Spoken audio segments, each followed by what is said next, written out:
ಚಿಕ್ಕದಿಂದ ಸಹ ಹಾಸ್ಟೆಲೇ ಬೆಳೆದದ್ದು.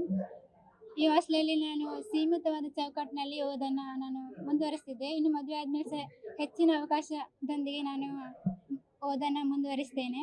ನಂಗೆ ಸಂತೋಷ ಅಂದರೆ ಏನಂದ್ರೆ ಗೊತ್ತಿರಲಿಲ್ಲ. ಈ ಮದುವೆ ಆದಮೇಲೆ ಇನ್ನೂ ಓದೋಟ್ಟಿಗೆ ನಾನು ಮದುವೆಯಾಗಿ ಓದಿ ಮುಂದುವರಿಸ್ಬೋದಲ್ಲ, ಇನ್ನೂ ಖುಷಿ ಆಗ್ತಿದೆ.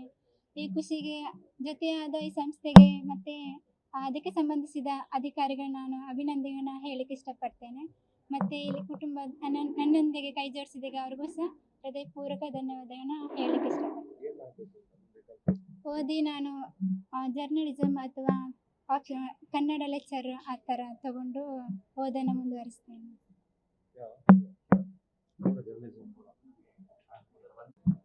ನಾನು IBM ಅಲ್ಲಿ ವರ್ಕ್ ಮಾಡ್ತಿದ್ದೀನಿ. IBM ಅಲ್ಲಿ ವರ್ಕ್ ಮಾಡ್ತಿದ್ದೀನಿ. ಹಾಗೆ ಏನಂದ್ರೆ ನಾವು ಹುಡುಗಿ ಹುಡುಕ್ತಿದ್ವಿ. ಆಮೇಲೆ ಅಪ್ಪನ ಡ್ಯಾಡಿ ಫ್ರೆಂಡು ಇಲ್ಲಿ ರೆಫರ್ ಮಾಡಿದ್ರು. ಮತ್ತೆ ಹಾಗೆ ಹುಡುಗಿ ಮಾತುಕತೆ ಆಯಿತು. ಅವ್ರ ಬ್ಯಾಕ್ಗ್ರೌಂಡ್ ಫೆಬ್ರವರಿ ಆಗ್ತಾ ಇದೆ, ಇವತ್ತಾಗಿದೆ. ಅಲ್ಲಿಂದ ಎಲ್ಲರಿಗೂ ಮಾತುಕತೆ ಏನಿಲ್ಲ, ಇವತ್ತೇ ಫಸ್ಟ್ ಟೈಮ್ ಎದುರುಗಡೆ ಮೀಟ್ ಆಗಿದ್ದು. ಒಂದು ಸತಿಯನ್ನು ಮೀಟ್ ಆಗಿದ್ದೀನಿ. ಮತ್ತೆ ಏನಿಲ್ಲ ಅಷ್ಟೇ. ತಂಗಿ ಮದುವೆ ಅದರ ಆದ್ಮೇಲೆ ಹುಡುಗಿ ಹುಡುಕಬೇಕಲ್ಲ. ಬೆಂಗಳೂರು ಅಂದ್ರೆ ಸದ್ಯ ಅವ್ರು ಓದಾದ್ಮೇಲೆ ನೋಡ್ಬೇಕು. ಅವ್ರ ಕೆಲ್ಸಕ್ಕೆ ಹೋಗೋದಿದ್ರೆ ಕೆಲಸ, ಓದೋದು.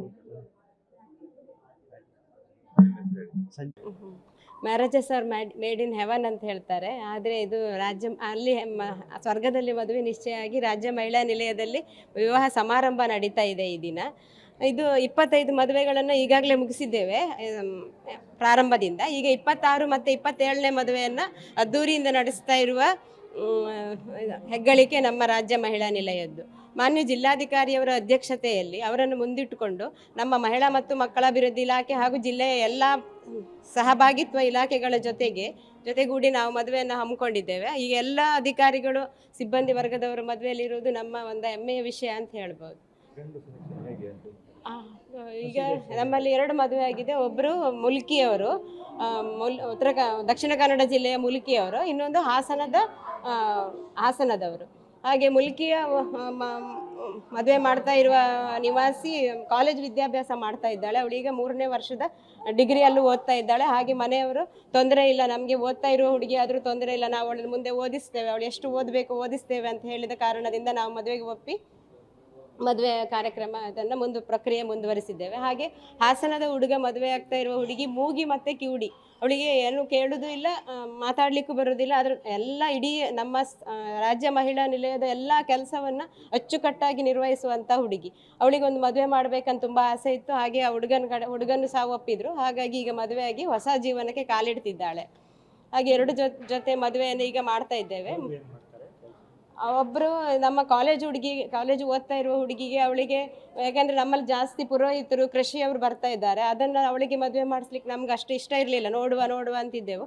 ಆದರೆ ಇದು ಅವನ MCom ವಿದ್ಯಾಭ್ಯಾಸ ಮುಗಿಸಿ ಈಗ IBM ಕಂಪನಿಯಲ್ಲಿ ಒಂದು ಕೆಲಸ ಮಾಡ್ತಾ ಇದ್ದಿರೋದ್ರಿಂದ ಹಾಗೆ ಅವಳಿಗೆ ಅನುರೂಪ ಆಗ್ಬೋದು ಅಂತ ಹೇಳಿ ಅವಳಿಗೆ ಮದುವೆ ಮಾಡಿಸಿದ್ದೇವೆ. ಹಾಗೆ ಇನ್ನೊಂದು ಹಾಸನದ ಹುಡುಗ ನಾಗರಾಜ್ ಅಂತ ಹೇಳಿ, ಅವರು ಸ್ವಂತ ಬಿಸ್ನೆಸ್ ಮಾಡ್ತಾ ಇದ್ದಾರೆ. ಹಾಗೆ ಮನೆಯಲ್ಲೂ ಸಹ ಒಳ್ಳೆ ಇದು ಕೃಷಿ ಆದಾಯವನ್ನು ಸಹ ಹೊಂದಿದ್ದಾರೆ.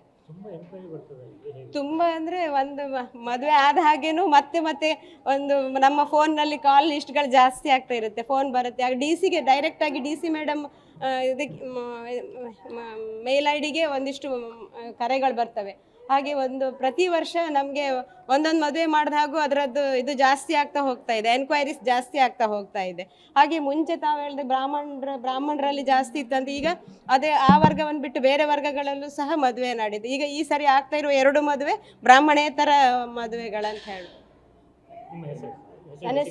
ನನ್ನ ಹೆಸರು ಪುಷ್ಪ ಅಂತ ಹೇಳಿ, ಅಧೀಕ್ಷಕರು ರಾಜ್ಯ ಮಹಿಳಾ ನಿಲಯ. ಇವತ್ತು ನಮ್ಮ ಮಹಿಳಾ ನಿಲಯದ 2 ಹೆಣ್ಮಕ್ಳಿಗೆ ಮದುವೆ ಮಾಡಿಸಿದ್ದೀವಿ. ಮಲ್ಲೇಶ್ವರಿ ಮತ್ತು ಸುಶೀಲಾ. ಇವರಿಬ್ಬರಿಗೂ ಒಬ್ಬರಿಗೆ ಹಾಸನದ ಹುಡುಗ, ಇನ್ನೊಬ್ಬರಿಗೆ ಇಲ್ಲಿ ಮುಲ್ಕಿಯಿಂದ ಹುಡುಗ. ಇವತ್ತು ಸಂತೋಷದಿಂದ ನಾವೆಲ್ಲರೂ ಸೇರಿ ಅವರಿಬ್ಬರಿಗೂ ಮದುವೆ ಮಾಡಿಸಿದ್ದೀವಿ. ಅವರಿಬ್ಬರು 2 ದಂಪತಿಗಳಿಗೂ ಜೀವನದಲ್ಲಿ ಸುಖಕರವಾಗಿ ಚೆನ್ನಾಗಿರಲಿ ಅಂತ ಹಾರೈಸಿದ್ದೀವಿ. ಪ್ರೊಸೀಜರ್ ಅಂದರೆ ನಾವು ಇವರು ಭಟ್ರನ್ನ ಕರೆದು ಹಿಂದೂ ಸಂಪ್ರದಾಯವಾಗಿ ಮಾಡಿದ್ದೀವಿ. ಇಬ್ಬರು ಹಿಂದೂಗಳೇ, ಎರಡು ದಂಪತಿಗಳು. ಒಬ್ಬರು ಅವ್ರದ್ದು ಮ್ಯಾರೇಜ್ ರಿಜಿಸ್ಟ್ರೇಷನ್ ಮಾಡಿದ್ದೀವಿ. ಅವರು ಸಪ್ರೇಟಾಗಿ ಇನ್ನೂ ಶಾಸ್ತ್ರೋಕ್ತವಾಗಿ ಡಿಟೇಲ್ಡಾಗಿ ಮಾಡಬೇಕು ಅಂತ ರಿಕ್ವೆಸ್ಟ್ ಮಾಡಿಕೊಂಡ್ರು. ಹಾಗಾಗಿ ಅವರಿಗೆ ನಾಳಿದ್ದು ಭಾನುವಾರ ಮಾಡ್ತಿದ್ದಾರೆ, ಅವ್ರ ಕಡೆಯಿಂದ ಅವ್ರು ಮಾಡ್ಕೋತಿದ್ದಾರೆ. ನಮ್ಮಲ್ಲಿ ನಾವು ಫಾರ್ಮಲಾಗಿ ನಾವು ಮಾಡಿಸ್ಕೊಂಡು ನಾವು ಮಾಡಿ ಮ್ಯಾರೇಜ್ ರಿಜಿಸ್ಟ್ರೇಷನ್ ಸಹ ಇಲ್ಲೇ ಮಾಡಿ ಕಳಿಸ್ತಾ ಇದ್ವಿ. ಉಡುಪಿಲಿ ಒಂಥರ ರೋಲ್ ಮಾಡೆಲ್ ಥರ ಪ್ರತಿ ವರ್ಷ ಈ ಥರ ಆಗ್ತಾ ಇದೆ. ಒಂಥರ ಸ್ಟೇಟಿಗೆ ಬೇರೆ ಕಡೆ ಈ ಥರ ಆದರೆ ಒಳ್ಳೇದಲ್ಲ ಮೇಡಮ್, ಏನು ಹೇಳಿ ಬಯಸ್ತೀವಿ?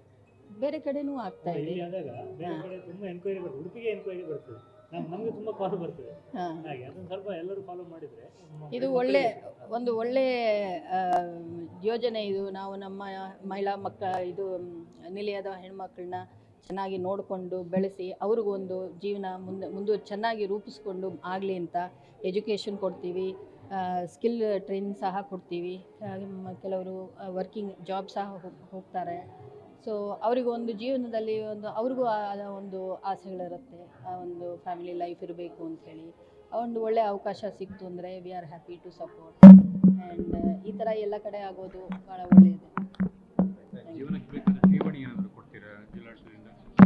ನಾವು 50,000 ಸರ್ಕಾರದ ವತಿಯಿಂದ 50,000 ಸರ್ಕಾರದ ವತಿಯಿಂದ ಠೇವಣಿ ಕೊಡ್ತೀವಿ.